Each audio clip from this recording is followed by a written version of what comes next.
कमी है। ऑक्सीजन का प्रोडक्शन भी बीच में बाधित हुआ था, लेकिन इधर 2-3 दिन से प्रोडक्शन भी ठीक ठाक हो गया है।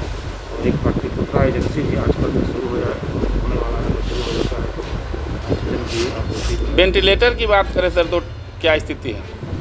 वेंटिलेटर देखिए, हमारे यहाँ सदर हॉस्पिटल में 5 है, लेकिन वेंटिलेटर चलाने के लिए टेक्निकल पर्सन और एनेस्थेटिक की ज़रूरत होती है, तो मांग में टेक्नीशियन के अभाव में वेंटिलेटर तो बंद है, टेक्नीशियन रहेगा तो चलेगा ये। अभी फ़िलहाल बंद।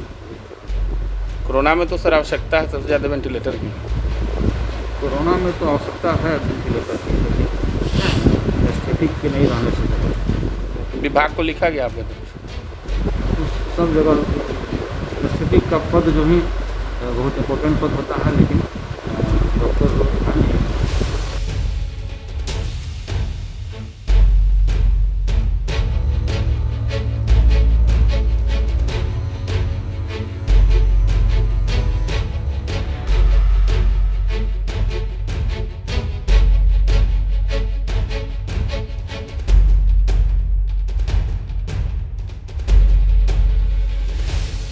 कोरोना की स्थिति मुजफ्फरपुर जिले में काफी क्रिटिकल होते जा रही है और कोरोना पेशेंट को सबसे ज्यादा आवश्यकता वेंटिलेटर और ऑक्सीजन की पड़ रही है।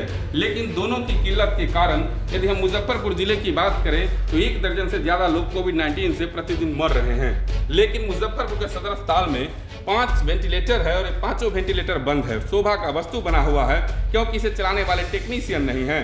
जिले के स्वास्थ्य पदाधिकारियों का कहना है कि टेक्नीशियन के अभाव में इसे चलाया नहीं जा सकता है, जबकि इन वेंटिलेटरों पर लोगों की जान बचाई जा सकती है। लेकिन मुजफ्फरपुर जिले में सदर अस्पताल की यदि हम बात करें तो वेंटिलेटर शोभा का वस्तु बना हुआ है, जबकि इसके टेक्नीशियन रहते और एक कार्य करता तो कई एक मरीजों की जान बच सकती थी। मुजफ्फरपुर सदर अस्पताल की यदि हम बात करें तो कई एक पेशेंट की इलाज के अभाव में मौत हो चुका है। इसके बावजूद ये वेंटिलेटर शोभा का वस्तु बना हुआ है। मुजफ्फरपुर से मणिभूषण शर्मा।